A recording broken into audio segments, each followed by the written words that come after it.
La bestia de Gévaudan, la leyenda del demonio de las montañas. En los fríos vientos de las tierras altas del sur de Francia, donde los bosques son tan espesos que la luz del sol apenas toca el suelo, se esconde una historia que ha atormentado a los hombres por siglos.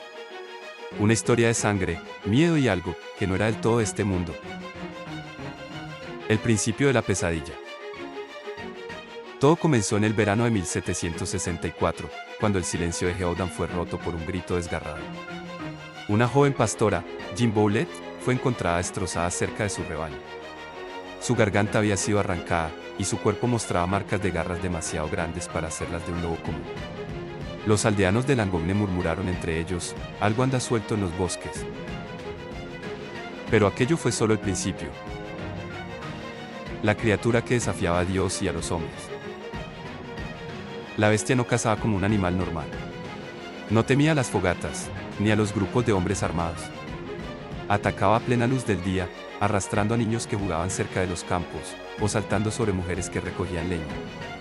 Los pocos que la vieron de cerca la describieron como un lobo, pero demasiado grande, con un pelaje rojizo y manchas negras, un lomo arqueado como el de una hiena y unas fauces que podían triturar huesos con facilidad.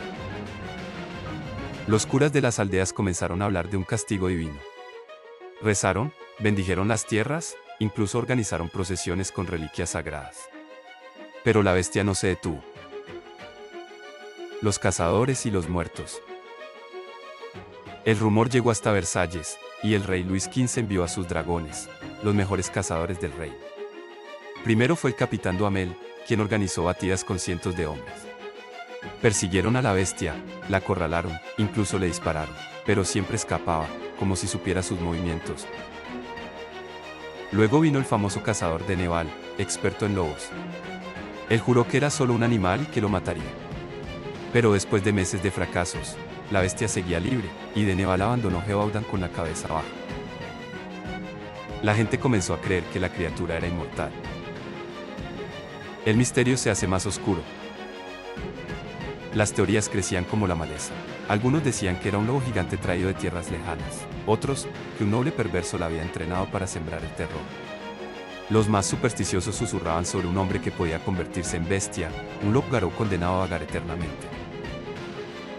Pero lo más aterrador eran los detalles de los ataques. La bestia jugaba con sus víctimas, las perseguía sin prisa antes de matarlas.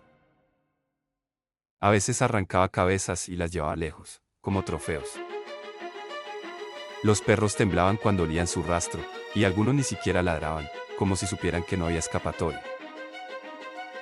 El último cazador y las balas benditas.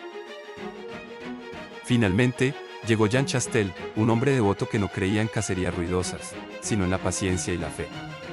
Se decía que había fundido balas con medallas de la Virgen María y que llevaba siempre un breviario en el bolsillo. El 19 de junio de 1767, en el bosque de la Tenaselle, Chastel esperó. La leyenda cuenta que la bestia apareció de la nada, deteniéndose frente a él como si algo la obligara. Chastel, con calma, levantó su arma, murmuró una oración y disparó. El monstruo cayó.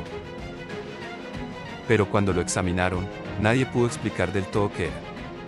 Su tamaño era descomunal, sus garras parecían casi humanas, y su pelaje olía a azufre. ¿El fin, o el principio de algo más? Con la bestia muerta, los ataques cesaron. Pero las preguntas quedaron. ¿Por qué tantos disparos anteriores no la había matado? ¿Por qué solo cayó ante las balas benditas? ¿Y por qué, años después, algunos dicen haber visto huellas demasiado grandes en la nieve? Algunos ancianos de Gévaudan aún cuchichean que la bestia no era una, sino muchas, y que algo aún merodea en los bosques, esperando su momento. ¿Te atreverías a caminar solo por esos senderos, cuando el viento sopla frío y los lobos callan?